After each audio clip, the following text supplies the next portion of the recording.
Ladies and gentlemen, what's up? Happy Friday night to you. Mark May here, coming to you live on Friday night. This is episode 10 of the Mayhem Show with Mark May. It is amazing to be here with you all tonight.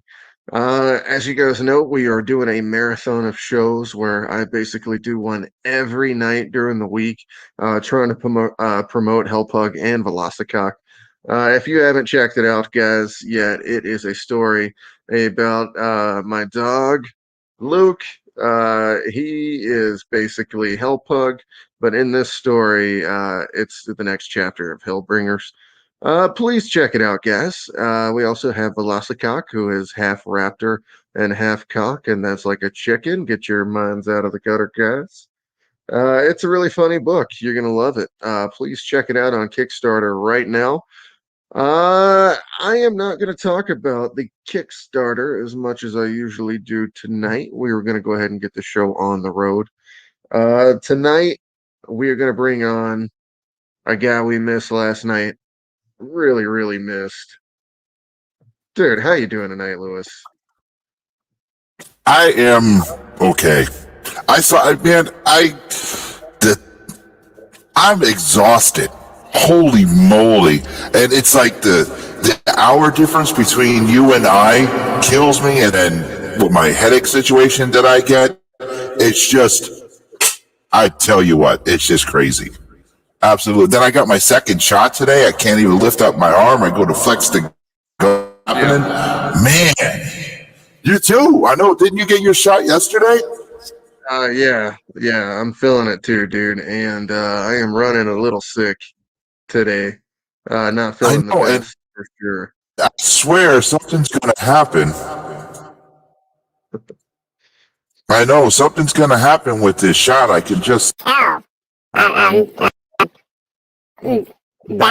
don't know if it's my voice is gonna change. I don't know what's gonna happen.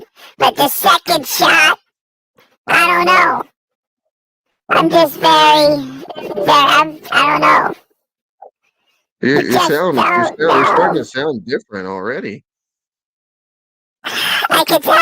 I don't know. I feel like a bum. Last night I was exhausted. I had one of my headaches. I don't know.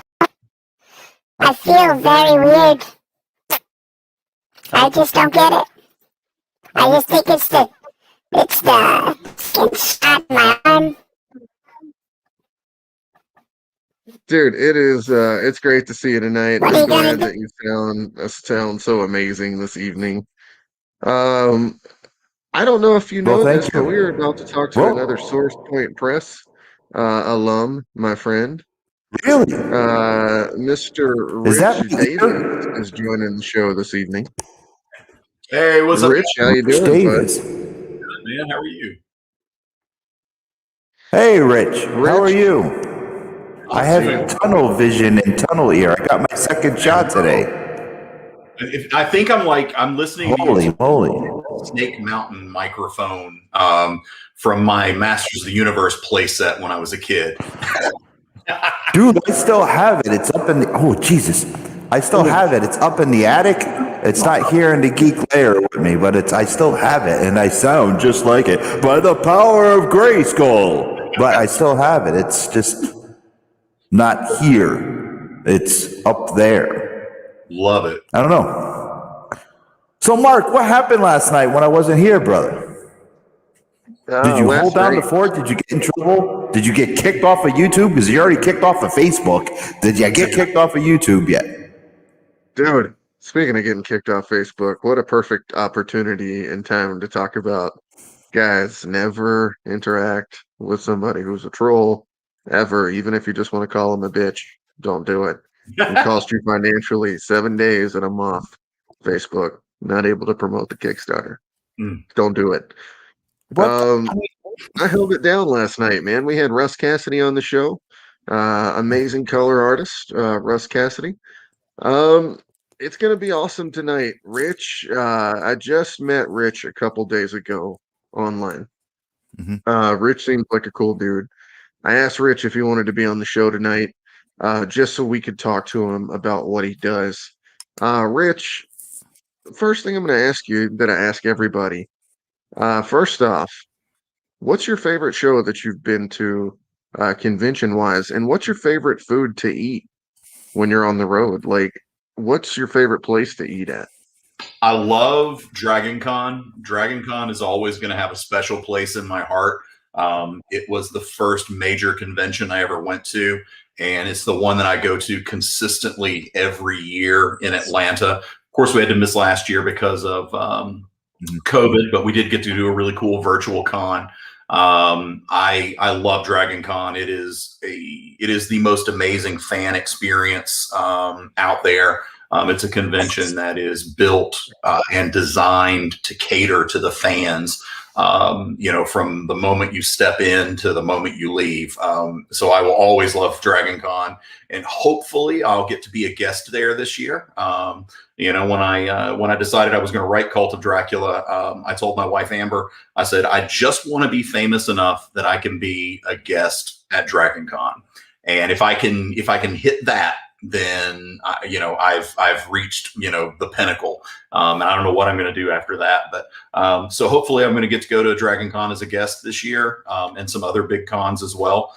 Source Point's working really hard to get me out there, and I'm more than willing to hit the road and do that.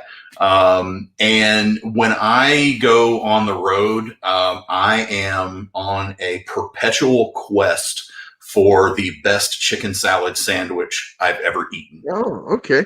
So I go anywhere when I'm traveling. If I find a place, a good deli or a good sandwich place, and I'll check their menu out. And if they've got a chicken salad sandwich, and not just like your just traditional boring chicken salad, but like they do something with it, that's where I'm going to go eat, and I'm going to check that out.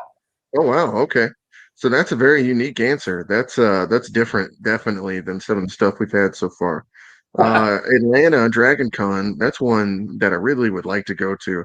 I am from the South. I'm from Alabama originally, so Georgia would definitely be a place I'd love to go to a convention to. Atlanta, especially.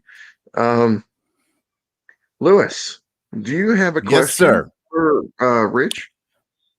Yeah, I interact with almost all of the Source Point boys, from Jason Douglas, Ben Goldsmith, Ken Perry, no relation, and Bob Sally. Out of all those cats, which one do you like working with, or who do you want to work with?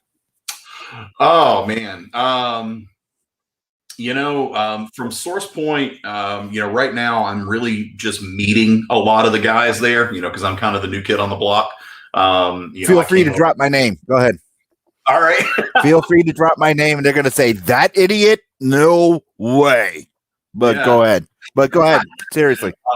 And I've had the opportunity to work with like just some absolutely incredible artists already, doing covers for Cult of Dracula. We've got an obscene number of exclusive variants for this book, and they're all gorgeous.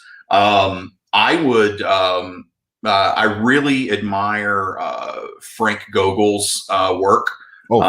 And I'd love to work on something with him someday. I loved Dead End Kids, No Heroin, The Suburban Job. Really enjoyed that. And really liking Google as well. He's done some really cool cover art for me. And I'd like to work with him maybe someday on actually have him do the interior art for me. Because I really dig his style, and he and I have gotten along very, very well. So yeah, I think I think Alex and I might work together somewhere, sometime down the road. Cool. How do you feel when an artist hands in a page or two to you? I mean, do you feel? I always bring this up. Do you feel like you are a movie director and you're ready to direct, or are you afraid to say, this is not what I'm working for, let's go back to the drawing board? Or do you actually lay out layouts for them, somehow, and say, hey, let's do this, let's do this, let's do this? Or do you give the artist totally free reign to do whatever they want? Yeah. It's a little, I've actually kind of had a progression as I've gotten more comfortable as a writer. When I was first working with Henry Martinez on issues 1 and 2 of Cult of Dracula, early on, I was scared to death to give him any kind of notes about what I wanted to see, because, you know, Henry's worked for Marvel, you know, he's done work on Ghost Rider, and, you know, I'm nobody, you know, this is my first comic book, you know, you know, so I was afraid to critique anything he was doing.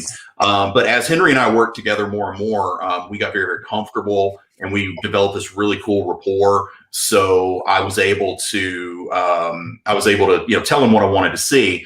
But I come from a background working in the theater and film industries. I was a screenwriter and a playwright before I was a comic book writer. And so my style of writing, the scripts are very much like a screenplay. So yes, I do come at it kind of like a director in, you know, I like to give the artist, a basic panel layout. Like I'll say, you know, page 1, 5 panels, you know, try to throw a basic arrangement at them. But then I leave the layout up to the artist to interpret, because I really want it to be like a collaborative effort.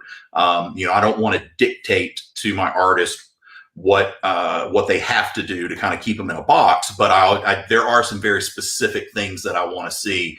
And so my scripts and my descriptions of the scenes and what's going on, they do get, you know, pretty detailed, you know, right down to, you know, well, like a, you know, just like a film director would do, you know, or a director of photography. You know, that's kind of the way I set out. Like I treated my artist as if I was writing for a DP. So I wanted to tell him what I was seeing in my head so that he could interpret it onto the page. As I went on, I got much more confident in myself as a writer, and also in my relationship with Henry, and then now with Puis Calzada, who's picked up the art starting with issue number 3. And then dealing with all the cover artists that we've worked with, I've gotten, you know, I've learned how to interact with artists, what they need to hear, what they want to hear. And so we've been able to work together with a lot of amazing artists to create some really, really cool work. Why vampires? Why Dracula? I have been obsessed with vampires for as long as I can remember. I remember being a very small child and watching Salem's Lot, and it just terrified me. The scene with the boy floating outside the window still scares the hell out of me. I still have nightmares about that. But I also was drawn to vampires. There's something about the characters, the power, the mystical power they have to influence people. It's just intriguing to me. And I picked up Anne Rice. I was way too young to be reading Anne Rice, way too young. And but I just dove into the Vampire Chronicles. And I've read every book multiple times. I've read Interview with the Vampire and Lestat and Queen of the Damned probably more than I've read anything else in my life. But I just love the stories. I love the way she tells. The only one I didn't like was Pandora, and I just hated the character. But you know, and so Anne Rice had a real heavy influence on me. And as far as why Dracula, that's kind of a funny story. It started back in my theater days. I was having lunch with my friend Rob Mann, who was directing a stage version of Dracula for Thalian Hall in Wilmington, North Carolina. And Rob had an amazing cast, and he had a beautiful set. I mean, the set was just stunning for this thing. But he was upset because he didn't like the script.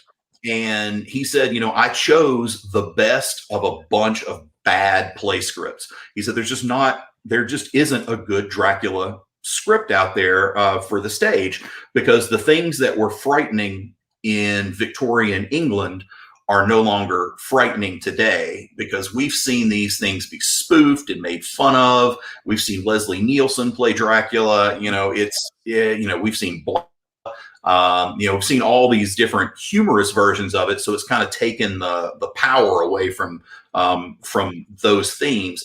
And so by the time that lunch was over, I told Rob, I was like, I'm going to write a good Dracula play.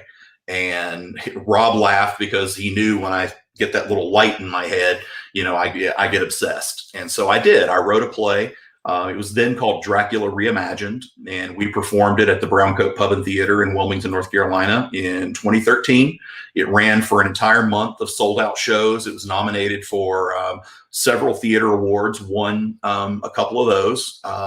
And so, yeah, that's how this all got started. It all was kind of a joke at lunch, and boom, here we are. So that's pretty awesome, and Rich. One of the things I was gonna ask you, also, I was in theater as well, Rich. I got a scholarship for forensics coming right out of high school into college. Right on, man. Yeah, that was fun time. So to hear you say that, we connect in a way when it comes to that, because when you talk about how writing feels like directing, a lot of times it does, and a lot of times you have to think about what your actors can do as far as your characters, and how people are going to draw it and stuff like that. It all kind of connects, and not a lot of people get that, but I guess me and you probably will on that. Yeah. Lewis, what did you have to say, brother? I was going to ask your favorite vampire out of all of them. It must be Lestat or Louis. Out of Anne Rice's vampires, Marius is probably my favorite. Okay. I love his story. I hate the way he was portrayed in the movie version of Queen of the Damned. You take this guy, he's supposed to be like this 6-foot Celtic barbarian, long auburn hair, and you cast a short, pasty, balding English dude. And I'm like, did you guys even read the book? Because that's not. I don't think they did read. I don't think they did read the book. Did you not? I mean, the movie was. Yeah, I don't think I read the book. I mean, yeah, I don't think they read the book. So no, it was quite obvious that they just said, hey, we want to make a really cool emo vampire story here, and but yeah, I did not enjoy Queen of the Damned at all. I actually liked Interview with the Vampire. I thought that was a very so did I. Yeah, great movie. But Queen of the Damned, they just didn't do it justice, man. They just, I don't know, and that is probably, I think Queen of the Damned is probably her best book. It's not my favorite of her books, but it might be the best, as in, just a complete epic story that she tells.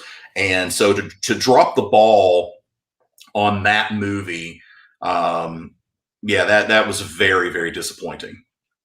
All right, let me ask you a question that I thought it was a great movie, but I've never read the book.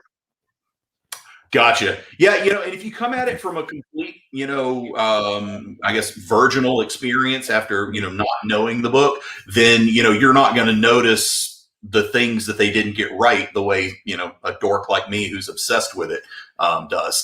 That makes sense. Yeah. It makes total sense. But Rich, I asked this of every writer. I mean, you ask Ben, you ask Bob, they'll tell you this is one of my standard writer questions. Mm-hmm. You're given a chance, whether it be streaming services right now are huge. Netflix, you got Hulu, you have Amazon Prime. One of these three places come to you and say, we want to get your property streaming. Which of the three are you going to take, and why? Netflix. Okay, great. Why? Netflix. Lewis, your mic is a little weird, Lewis. Okay. Netflix has the commitment to developing very good original content. I think Netflix is probably the closest to what HBO used to be, kind of that prestige service. And I know if I were working with Netflix, I know that they would put the resources behind it, and they would package it and get it in front of the eyeballs of the people that want to see it. And Netflix's platform is just super solid. It's the easiest to navigate. And I just think, if I got to choose from like the big three, like that, which I'm never going to get to choose between the big three. But if I did have that choice, I would love to choose Netflix because I think they're the pinnacle of what a streaming service can be right now. Oh, Netflix also. Is that better, Mark? Can you hear me better now? It's got a little static. Rich, do you hear it? Yeah, I hear some crackling just a bit on his. Okay. All right, hold on 1 second. I think I know what it is. That all sounded better. Yeah, whatever that was, that worked. Yeah.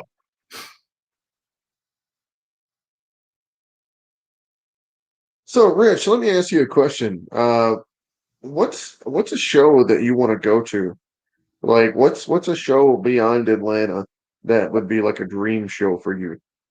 I'd love to go to Emerald City Comic Con. That would be fantastic. New York Comic Con, of course. I mean, everybody wants to go there. And I would just absolutely love to be a guest at Heroes Con in Charlotte. I lived in Wilmington, North Carolina for 15 years. I went to Heroes many times as an attendee. And, as far as a comics focused convention, I think Heroes does it better than anybody. I mean, it is just all about comic books for that entire weekend. So I would love to go there as a guest someday because just to be there alongside of, the comics creators that attend Heroes Con every year would just be unbelievably cool. That's awesome. Do you watch wrestling at all, Rich? I did. I watched it up until I was in college, and then I just got away from it for whatever reason. But I still love it. I still love old school. I still remember, AWA and Smoky Mountain Wrestling. Learn to live it. Learn to live with it. Diamonds are forever, and so is Ric Flair. Woo! Sorry, guys. Did you hear that? Is that better or no? All right, good. Sorry about that. Did I ever tell you about the time I met the 16-time champ, Lewis? No, you didn't, Mark. No? No. You want to see a picture? No. Yeah, was that at Rhode Island? That was at Colorado Springs. Oh, Colorado Springs. Okay. Colorado Springs, my friend. The champ himself, just in all his glory, man, just amazing dude. It's one of those like mystical, magical presences. Like you're standing in front of him and he just like, I don't know, it just blows you away, Mm-hmm. Let's see. The reason I was asking you, Rich, is because we love wrestling around these parts. Sure. So we figured we'd ask, who was your favorite wrestler back in the day? Triple H. Triple H. That's an amazing answer. Time to play the game, baby. That was a great answer. Yep. Triple H was the man back in the day. I mean, dude, I wish he wouldn't have stopped wrestling when he did because I think he still had a good 5 years in him. Yeah. Ladies and gentlemen, here's the picture of me and Mr. Ric Flair. Nice. To be the man, you gotta beat the man.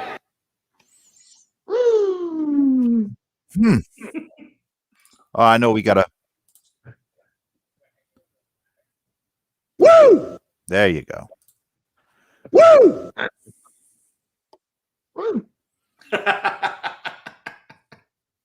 All right, guys, that was me and Mr. Ric Flair. I have met several wrestlers, and they all seem to be pretty down to earth and great guys, honestly. I haven't met too many that have been, complete and total jerks. There's been a couple, don't get me wrong, but they are not out there, really. So, all right. Ring announce. I got to tell you, Rich, one of the dream comics that I would write, honestly, is a wrestling comic. I think it would be amazing. Heck yeah. I actually want to do kind of like a wrestling comic in hell. You know what I mean? Um, to kind of match my like Hellbringer stuff. And that's where I'd kind of like to take it for fun for a little while, you know, in between telling the main story. And I was going to ask you, what's your genre of book that you could do if you could do it? What's your dream book? And that is also outside of vampires. Wow, that's a really good one. I would love to write. I would love to write a sci-fi horror story, something along the lines of an Event Horizon. You know, I've always been I've been fascinated by deep space and how empty it is, and how cold. So I think it's space just lends itself to horror. And of course, you got things like Alien and Predator and Event Horizon, and just so many. There's a great comic called Southern Cross by Becky Cloonan. It's just fantastic. So I would love to write something in that genre. And kind of break away from the Victorian monsters a little bit, that seems to Are you a video gamer? Be my wheelhouse lately. So, I'd like to jump away from that and do, or if not that, I'd love to write something in the George Miller Mad Max universe. Like that would just be awesome. Are you a video gamer? I am. What do you like? Have you ever played Dead Space? I have. Space. Back on the, I don't remember if that was on Xbox or Xbox 360, but it was on one of those. Yes, I played that years ago. Yeah. I mean, that's a perfect space horror game right there. Oh, I yeah. mean, yep. That made you jump and scream with the shock factor. They had great characters in it, and it was very well paced, and the soundtrack was really cool. It did a really good job of building tension.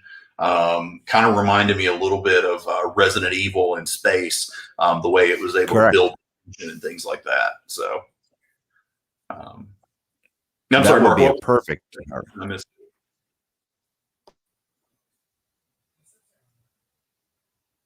What was that? Mark, go. Yeah, Mark, you asked a question. I missed what it was. What do you like to play? Oh, I am obsessed with The Witcher 3 Wild Hunt. I cannot stop playing that game. I have played it multiple times all the way through. I have made every choice you can possibly make in the game. I've done all the downloadable content, and I still can't get enough. If they were to announce another tomorrow, I would buy it.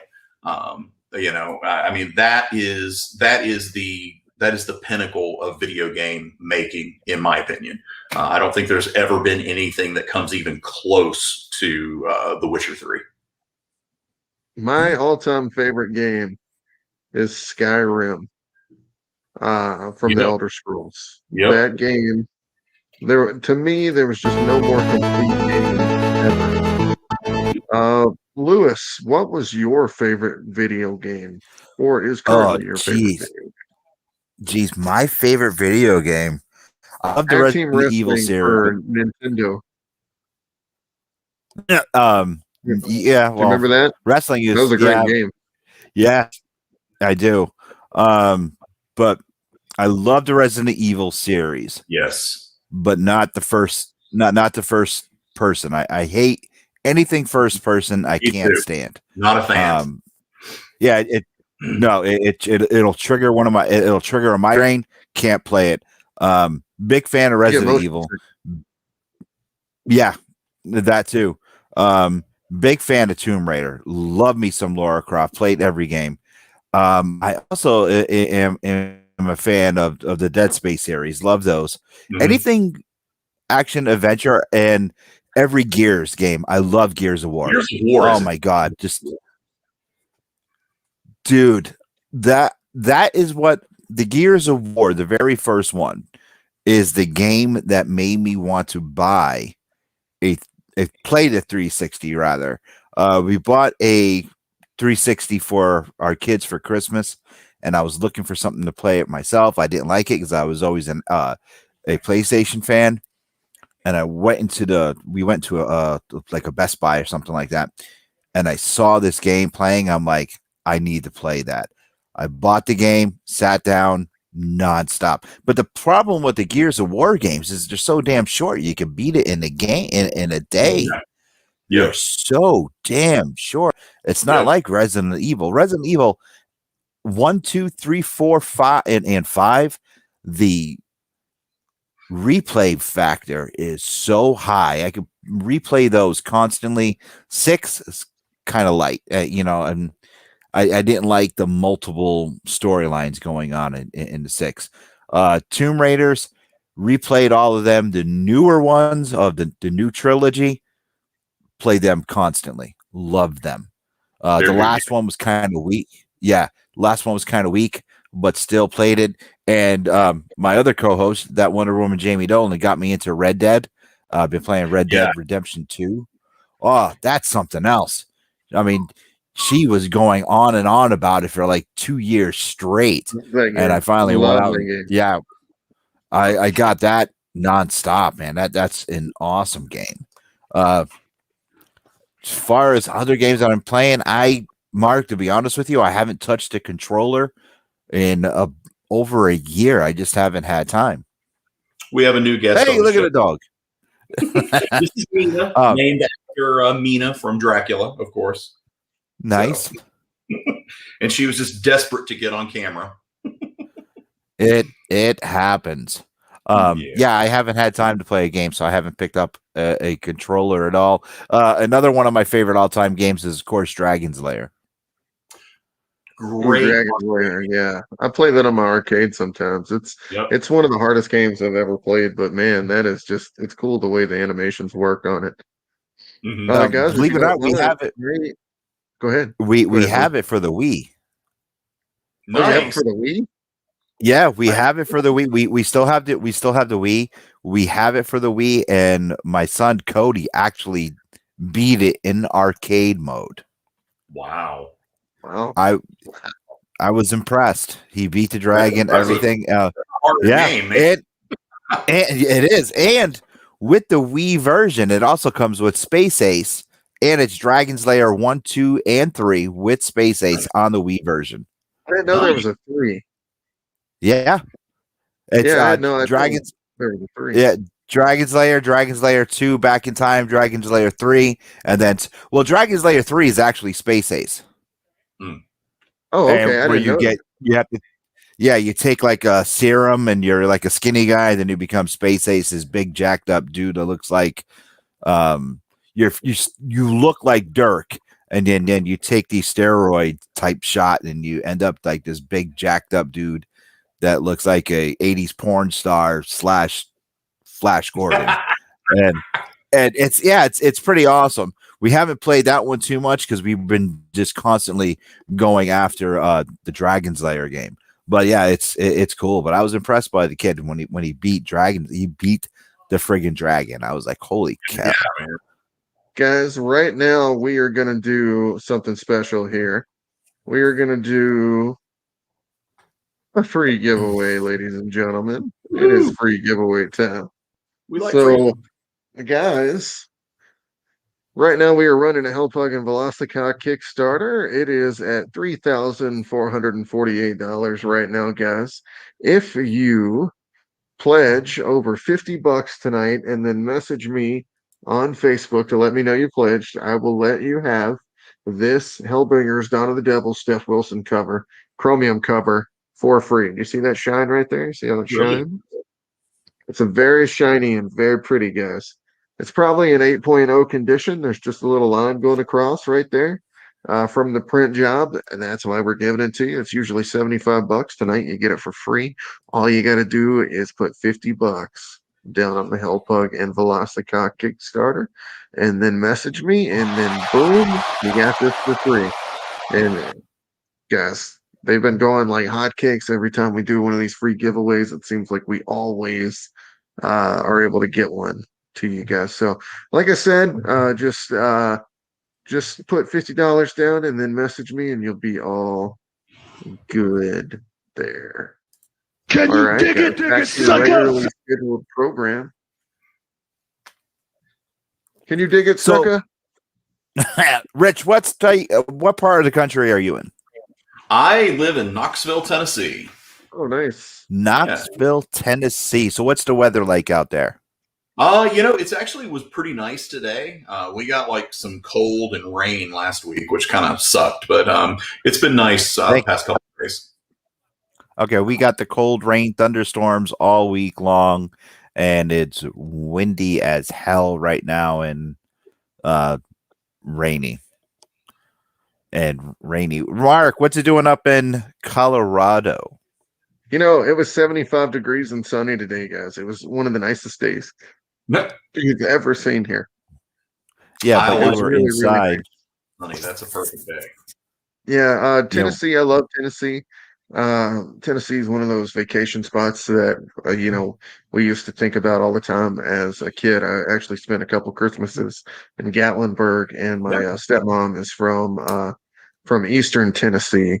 Okay. So I know all about Tennessee. Tennessee's a great place. Even when I lived in Alabama, I was always like, man, Tennessee is where it's at, because that's the nicer part of the South. It just felt like, you know what I mean? So as far as food and stuff, what's your favorite barbecue place out there in Tennessee? There's a really cool barbecue place here called Dead End Barbecue over on Sutherland Avenue. It's some of the best barbecue I've ever had. The guy started, the way that he got his name is some of his buddies used to like barbecue in their neighborhood on their cul-de-sac, and it was like, a dead end. And they would just like shut it off, and they would just be barbecuing out there on the cul-de-sac. And so he started going to like barbecue competitions and things like that from there. And now he's got a restaurant, and it is fantastic. Love the barbecue there. Man, I'm a huge barbecue fan. Like, I don't think there's too many things better in life. It's crazy. There are different foods you try in different places. One of the foods that I tried when I was in Rhode Island, I've never heard of it before in my entire life. It was like ground up sausage on a bun, like a hot dog bun with mustard. And I had never heard of this thing ever. Like, it had a specific name. And my buddy had me try it from the convention, and I loved it. You know what I mean? And I can't tell you to this day what it is. And I've never had any kind of sausage like it before either. But it was incredible. I love going to these different conventions to try all the different food. Heck yeah, like East Coast seafood might be the greatest thing in the entire world. You know Dude, what I mean? Thank you very much. 15 years, and I miss fresh seafood every day, man. Yeah. Thank you very I live much. in Colorado, guys. There's no such thing as fresh seafood here. You know what I mean? It just doesn't exist, and I miss it. That's all I got to do is go 15 minutes in either direction, and I can have it. No, I hate you. I'm jealous, dude. Yeah, man. This guy right here. He's got a revenue, dude. My town is called Lair, and I am 30 minutes from the center of the universe. It takes me 30 minutes to an hour to get anywhere. Wow. Except for Colorado. That's 3 hours away. Yeah, is that only 3 hours away? Wow. Yeah, 3 hours away. Fly there from Colorado. Well, I'm talking about the hour difference. It's going to take me a little bit longer, yeah. Ooh. Dude, Colorado, as far as food, what we got is probably the best Mexican food I've ever had. A lot of people will say that's Texas or New Mexico. Dude, Rich, in the South, they do not have green chili. Yeah. They don't have it. Yeah. When I first moved to Colorado, I tried green chili for the first time, and I was like, no, I don't want green chili. I've never even heard of green chili. Why would chili be green? Like thinking it was like the chili you put on a hot dog. You know what I Right. mean? Yep. And then I try this stuff, and I'm like, this is the greatest thing ever. Why was I never fed this? Being from the South, because in Southern Mexican restaurants, like the queso doesn't have jalapenos in it or anything like that. It's just straight up like white cheese usually, like with no spicy stuff in it or anything like that. Man, I feel like I've been deprived my entire life. When I got to Colorado, I knew what good Opens your Mexican food mind. was. Yeah. And like you start ordering menu items outside of the Taco Bell menu too. That's Right. the other thing, is like you learn about all these new menu items and stuff like that. So there's tons of different Mexican restaurants out here. Those are my favorite. What's your favorite kind of restaurant in Tennessee? I mean, we already talked about the barbecue, but what's your favorite being from there? Yeah, I love Indian food. I love spicy. Like it is pretty much impossible to make something too spicy for me to eat it. I love it. Yeah, I love spice. And there's an Indian restaurant that we used to go to, and it's the only place ever that's been able to make something so hot that I couldn't finish what I had ordered. And it's because they put the butt jalaka on it, ladies and gentlemen, aka the ghost peppers. This is not a joke. That is what it's called. And I ordered from the menu, and I said, I told him, I was like, I'd like you to make it Indian hot. And the server looked at me and she was like, are you sure? And I was like, yeah, please. And so she brought it out, and I ate some of it, and she was like, well, what do you think? And I was like, oh, it's spicy, but you can make it spicier, can't you? And she's like, yeah. And so she already had it with her, but she had this little cup of stuff, and she said, and she looked me dead in the eye, and she was very serious. She said, 1 spoonful. And I was like, okay. And so I took 1 spoonful, put it in, mixed it up, and ate it. She came back a few minutes later to check on me. I am sweating, tears running down my eyes. I am red like a lobster, and I'm having trouble breathing. It's so spicy. And she was like, she just gave me that, like, oh, you're going to send it back now, aren't you? And I looked at her and I was like, no, thank you. This is exactly what I asked for. I am suffering for it, but thank you. Sometimes that suffering feels good. Like when I go to Chinese restaurants, I'll always ask them for more of those little red peppers to put in the food, because I think they're amazing. First, like taste wise, but I like that feeling. Like I like sweating out like all of it. You know what I mean? And then all of a sudden it kind of feels like, you're a different person when you're done eating spicy. Yeah. You know what I mean? Yeah. Like it's a weird experience, dude. Louis, what's the spiciest thing you've ever ate? This chick back in school. That was good, Louis. Thank you very much. Jeez. I don't know. I don't know. I don't know. My diet is kind of like set for it. Like Rich, I love chicken salad. Matter of fact, that's what I have for dinner. Nice. I eat a lot. As far as spicy Chinese food, it's like Governor's chicken all the time. We go out for Chinese food. What do you want? Governor's chicken. Okay, there you go. Buffalo chicken. If we get like a buffalo chicken wrap, buffalo chicken salad, it's got to be buffalo. It's got to be hot. Indian food, never tried it, so I can't say that. Really? You've never tried it? Nope. You scared to try it? No, I got anything could trigger a migraine for me, so I got to be careful what I eat. If I eat rare roast beef, boom, I get a migraine. If I eat drink orange juice, boom, I get a migraine. If I eat broccoli, man. Yeah, I have a list of food that I got to stay away from. I'll get, it'll trigger a migraine, so I got to be careful. Even if I eat too much chocolate, I'm done. And so I got to be careful what I what I eat.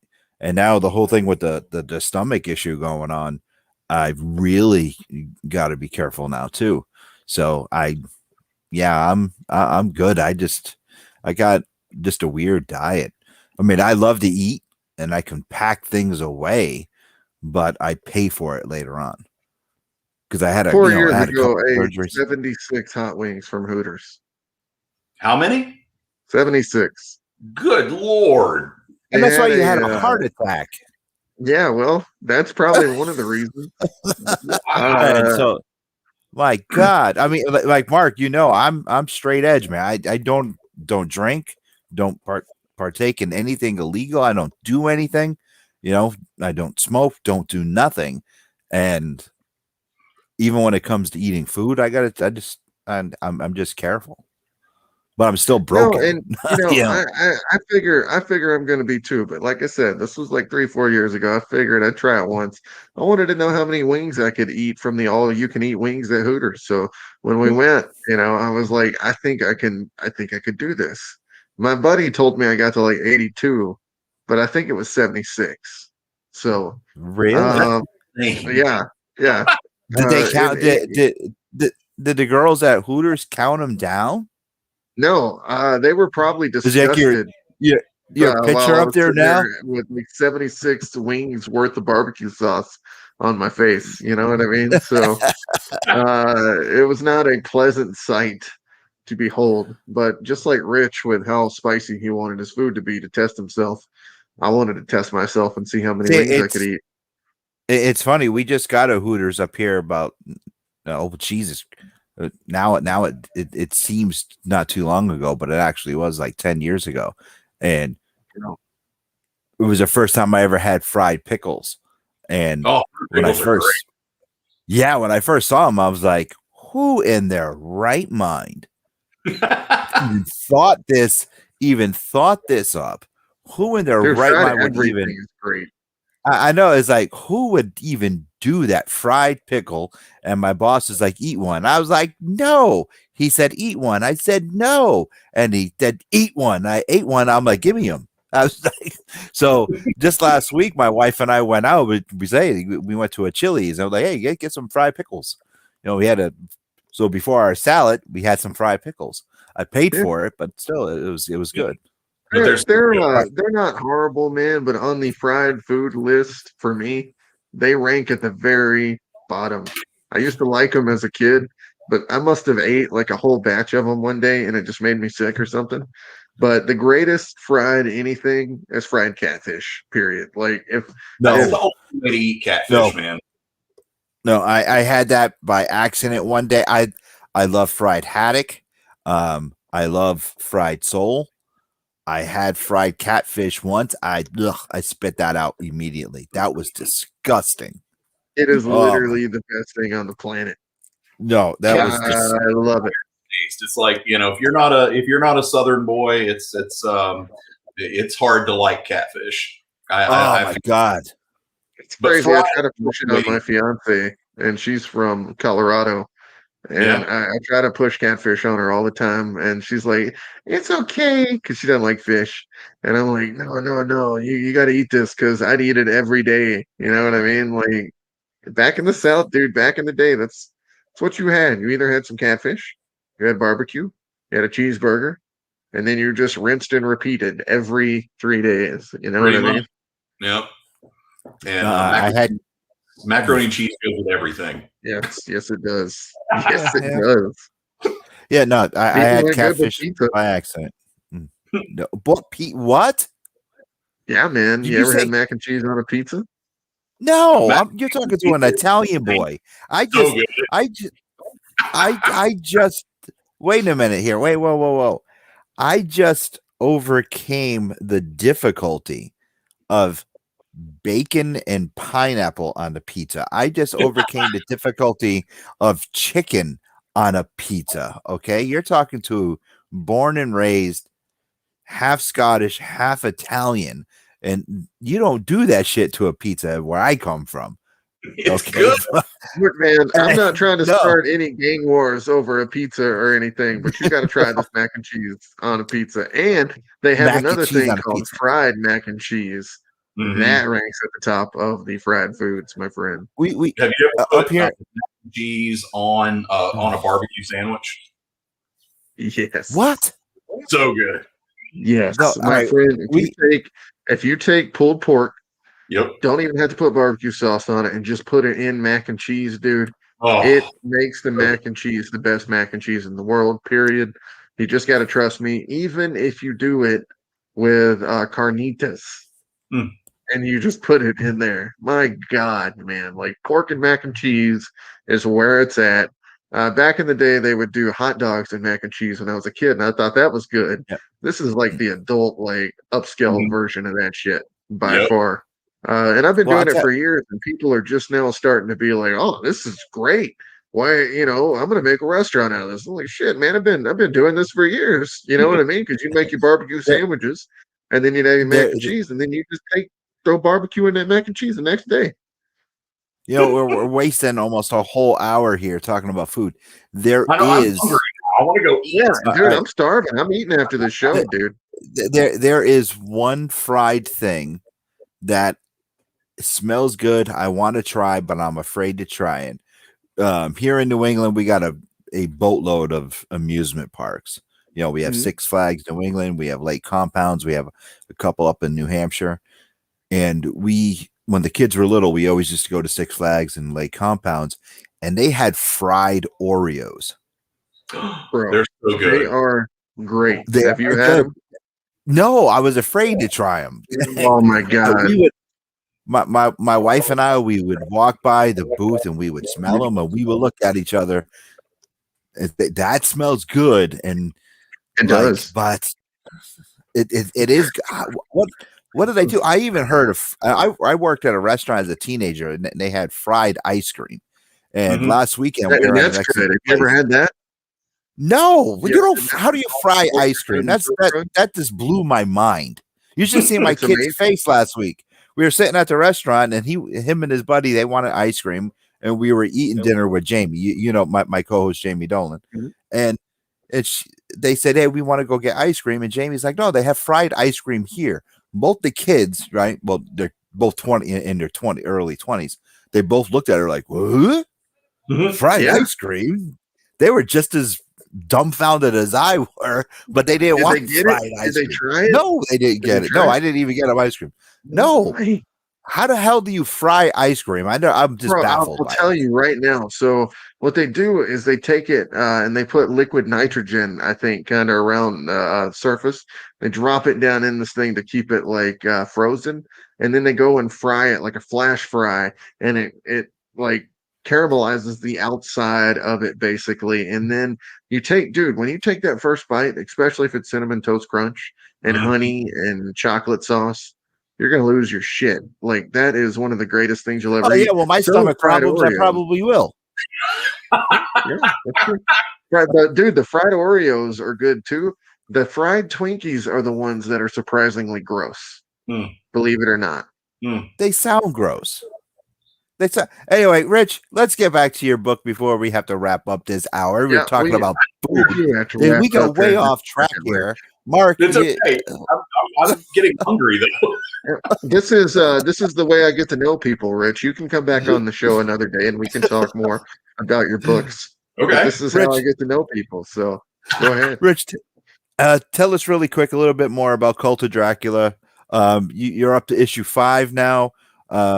How did obviously the first 4 issues sold really well? It's put out by Source Point Press, good friends of the Angry Geeks, good friends of Mark May. Where can they be found if they're not at your local LCS? Are they on Comixology? Can you go to your house? Can they order them through Source Point Press itself, or can they request them at their local LCS? Just lay it on us really quick, and where can they find you on social media? So issue 2 just came out this Wednesday. So those are the only 2 that are out, and they are both sold out at the diamond level. So the shops that have them have them. The shops that don't have them aren't going to be able to get them unless we go back and do a second printing. So hit up your local comic book shop, see if they've got them. I've got a list on our social media page at Cult of Dracula Comic on Facebook, at Cult of Dracula Comic on Instagram, and at Cult Comic on Twitter.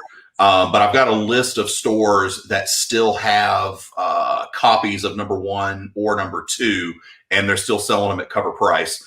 Because if you go to eBay, it's already, they're already creeping up there. I've seen some of the variant covers sell for $200-300 already, which That's is insane.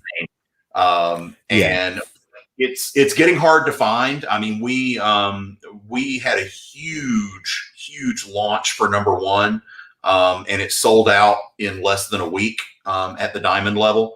Both covers by Shannon Mayer and Gula Nemeth sold out.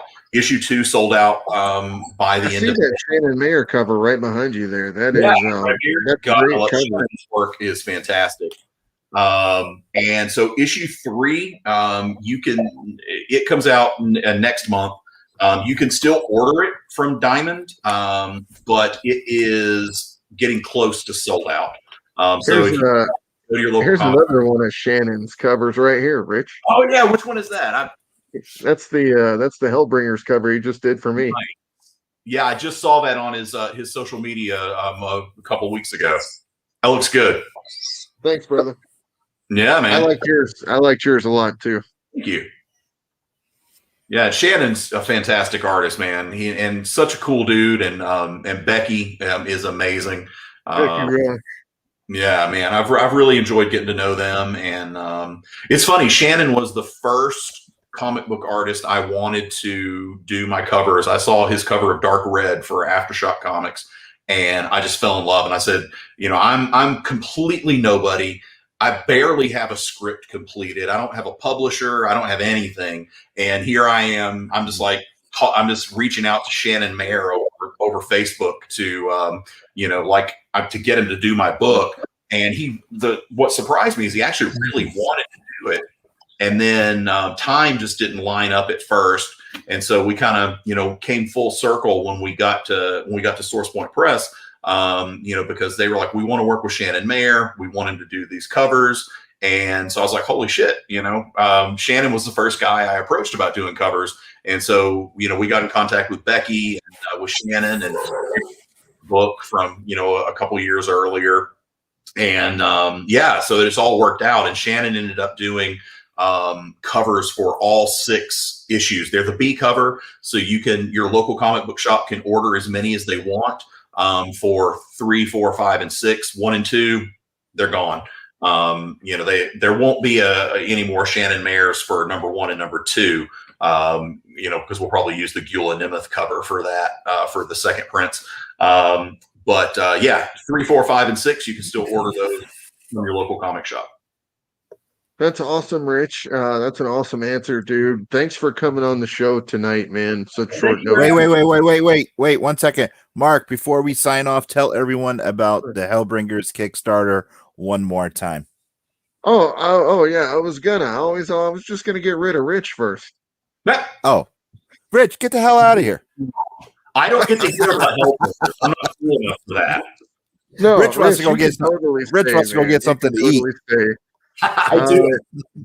Guys, we're gonna have Rich stay with us right now. Rich, have you ever seen go off here and eat?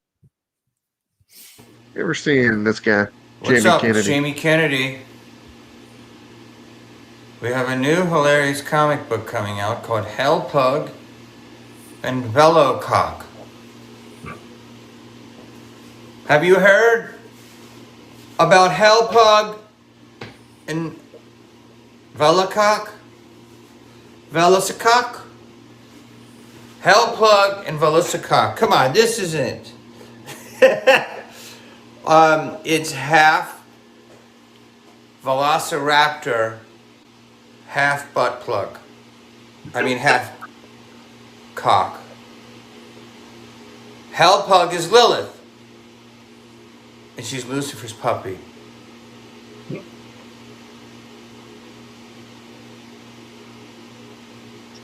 This is from Russ, McLean, and Ed.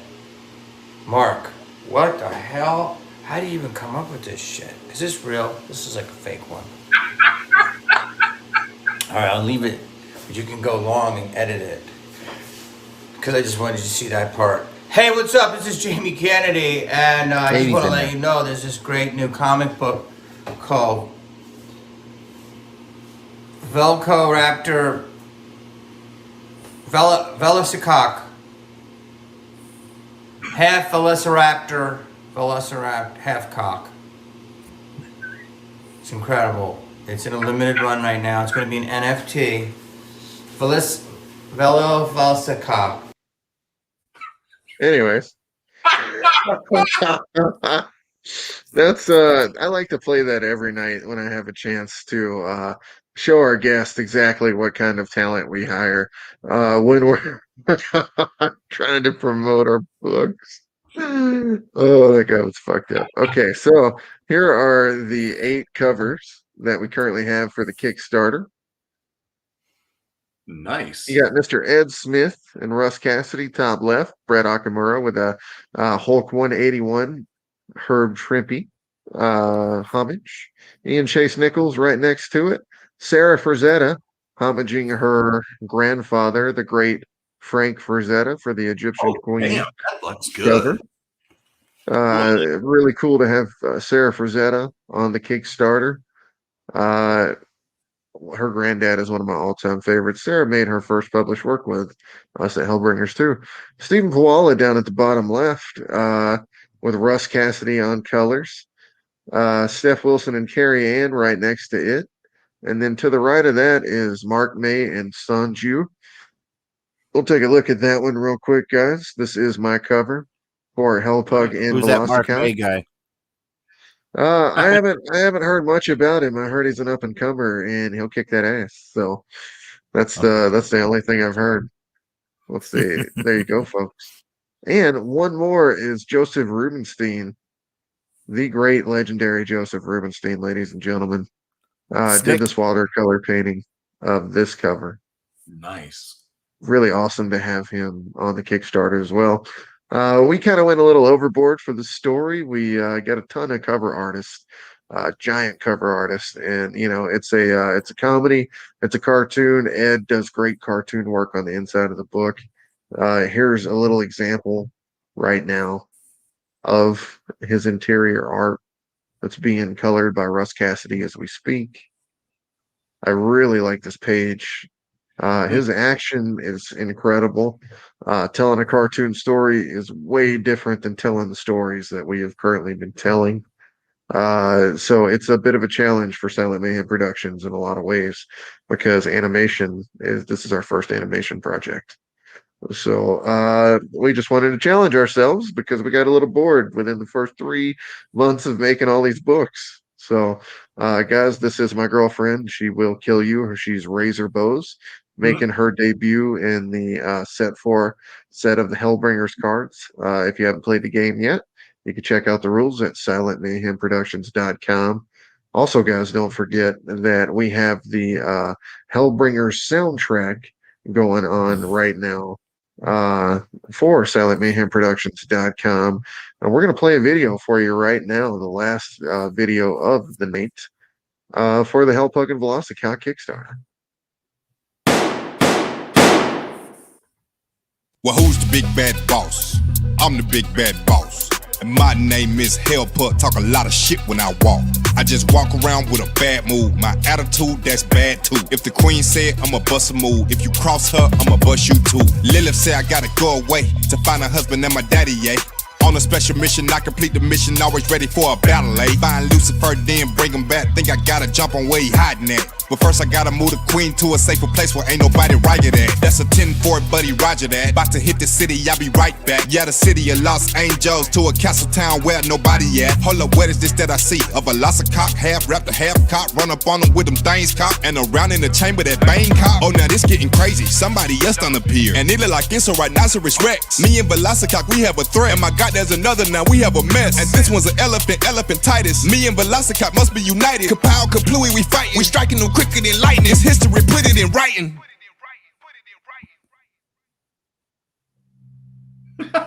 What do you think of that? So we had the song made and everything. That is a rapper out of Atlanta named King Marino. He's pretty damn cool. Yeah. So guys, that is pretty much all we got to show you tonight. It's been a pleasure having Rich on. Rich, it was cool of you wanting to stay and see the Hell Pug stuff. That was really cool of you. Well, man, it's another week in the books, guys. We did a show every night this week, just like we did a show every night last week. The Mayhem show continues to roll on with Lewis Perry and myself, just annihilating every episode that we can possibly annihilate. Rich, it's been amazing, man. Thank you so much for coming on. Absolutely. And with that, and without further ado, ladies and gentlemen, y'all have a great weekend.